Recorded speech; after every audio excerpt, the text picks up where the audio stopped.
Good morning, everyone. Yesterday, I went in for creating a podcast to help you strategize your CSAT 2 days or 3 days before the actual examination. Now, there were certain aspects of that strategy which I had missed out during the podcast. I'm just covering all of those things. I'm a teacher. So if I miss on something, some part of the syllabus, I prefer taking another extra class. So this is another extra class on how to strategize for the CSAT 2 days before the exam. The agenda for today's session is that we will look at what you need to study during the last 2 days. We look at the mental state that you need to maintain during this time period and the negatives which have to be avoided during this time, how to take care of your confidence in case you are feeling low, and how to let out the pressure in case you are feeling tense during this time period. Also, we look at how to fine tune your strategy before the exam, plus what can disturb your strategy during the examination, what can be those kind of things. Lastly, we look at operational issues to consider. So, if I look at the academic aspect, then do not attempt mock tests, simulated exams, or previous year exams. Do not take them in the form of a test of sorts. But the reason is that in case you mess up on any one of them because of some certain reasons, you're going to carry that baggage into your examination hall. So I do want you to study, otherwise you're going to feel guilty. And when you're studying, take care that you balance out your GS preparation in terms of paper one and paper two. You need to devote at least 70 to 80% of the time to GS paper one and about 20% of the time to GS paper two preparation. Also, during your study, if you're looking at questions, then it is always better to look at questions that you've already solved or attempted, questions which you've got an answer ticked, and it should not act like a test for you. You can also go in for checking previous year question papers or PYQs in the same manner. But do not try to pick up an absolutely new topic. Do not try to take a test. There's certain standard things which have to be taken care of. And the most important one is that you need to keep yourself calm during this time period. And the way to keep yourself calm is you need to sleep 7 hours a day regularly. You need to correct your sleep cycle so that you peak up at the time when you take your first exam, which means GS paper 1 at 9:30 a.m. in the morning. Also, eat in a very disciplined manner. Have your meals at fixed times only, and do some kind of physical activity.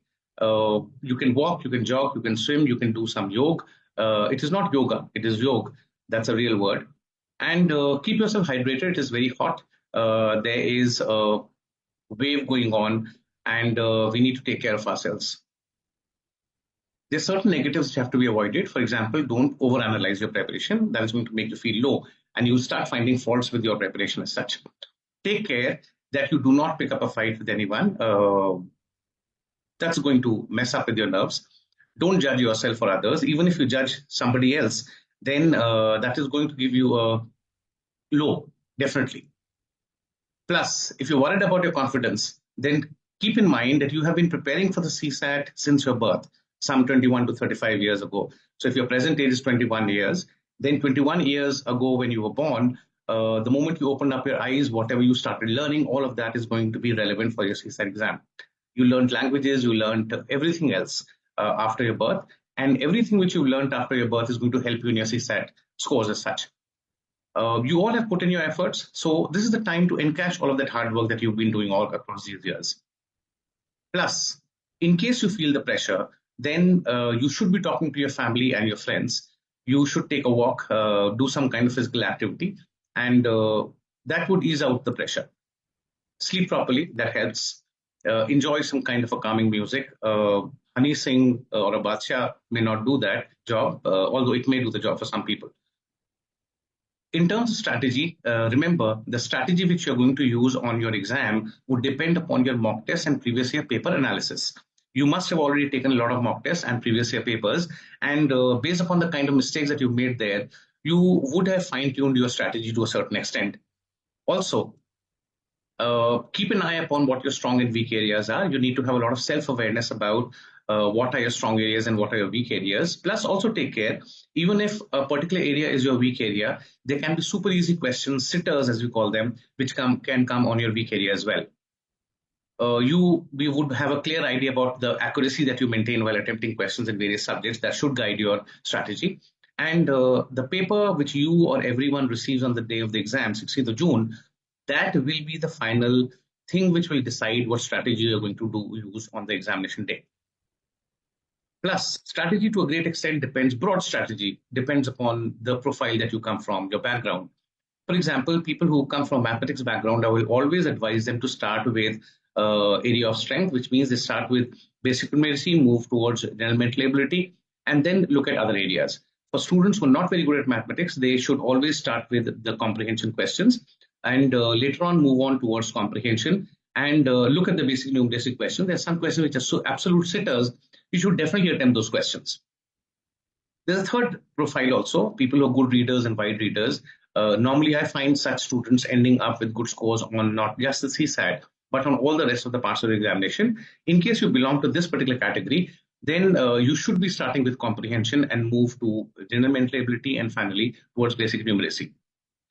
Also, there's a particular ABC strategy which we go in for using when you attempt an examination, which is standardized and which is objective in nature with multiple choice questions. The ABC strategy says that when you open up your question paper, you should quickly scan it. Just flip a few pages. Don't look at the whole paper. Don't look at each and every question. Do not read every question. Just flip through the paper to get comfortable. Take a few deep breaths and then look at the first question. In case that question is easy and you think that you can do that question in a short amount of time with a lot of accuracy, then you should do that question there and then. This is called as A. A means abhi, do it now. There may be a certain question which is doable, which you can attempt, but it will take more amount of time, and you're not very sure about accuracy. This is a question type which you possibly can leave for later and put a B on that and come back to this particular question in the second round when you're attempting the question paper. And then there's a third category of question, the C type, which gives you a scare and you're not 100% sure whether you'll be able to do that question and you do not know whether you'll be able to maintain accuracy or not. This is the category for which your mind should say, chhod do, leave it. This examination is not about attempting more and more questions. This examination is about taking the decision to attempt which questions and the decision to reject out which questions. So if you're great at rejecting questions, that is going to help you maintain a higher score. So the ABC strategy says A for Abhi right now, B for Baad mein, which is second round of your attempting questions, and C says chhod do or do it at later stage. Or chhod do means just don't do it at all. There are certain things when you open up the question paper, they can disturb whatever fine-tuned strategy you have. For example, if you look at the CSAT paper any year, there's always a 10 to 15% element of surprise in the examination. This element of surprise is there in the examination to test your nerves. You are somebody who's going to become an IAS officer tomorrow, so that has to be tested today.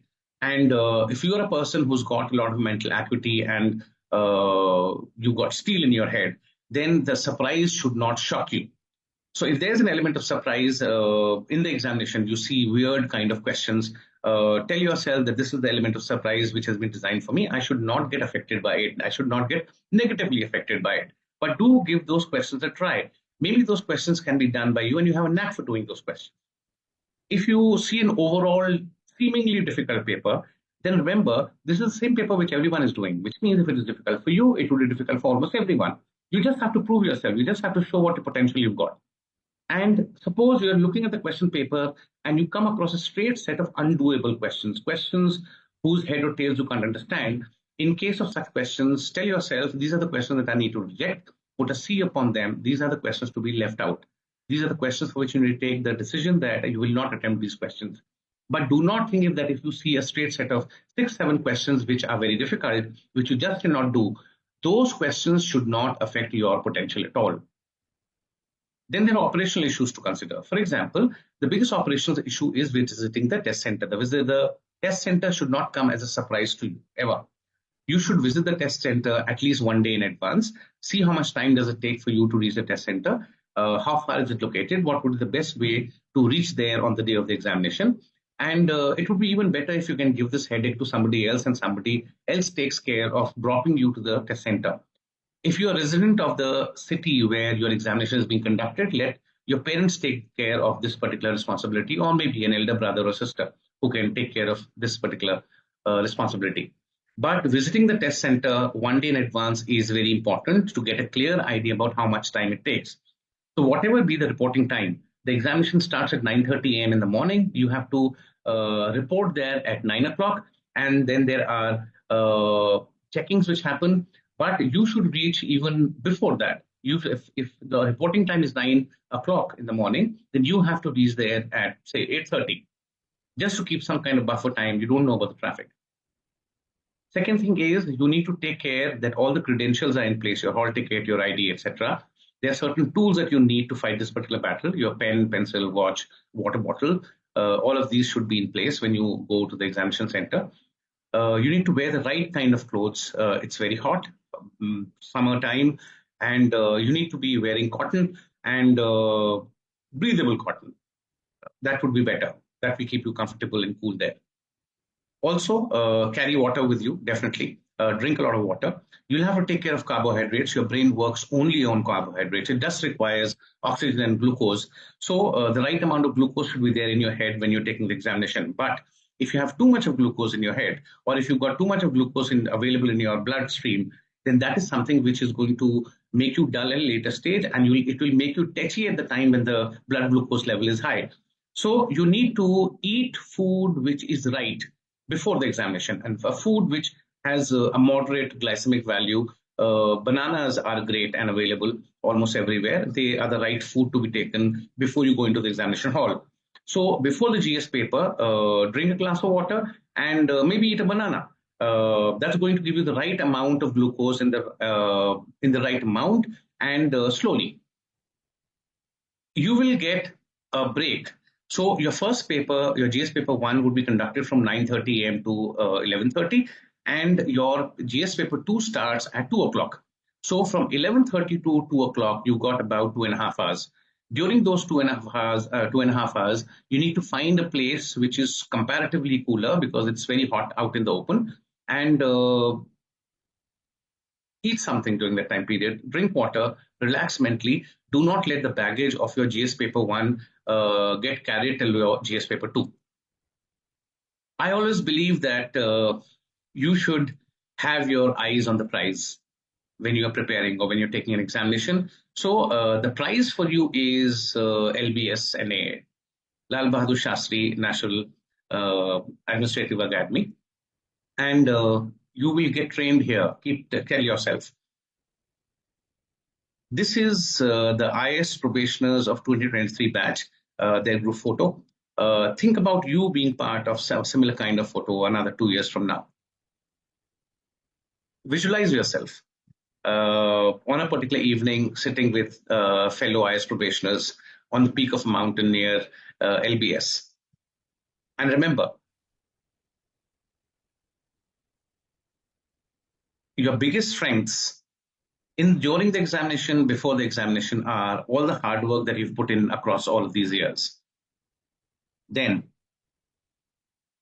the blessings of your parents, the blessings of your teachers, and the blessings of all your loved ones are with you during this whole battle. And lastly, best of luck. Go win them all. Make all of us proud of you.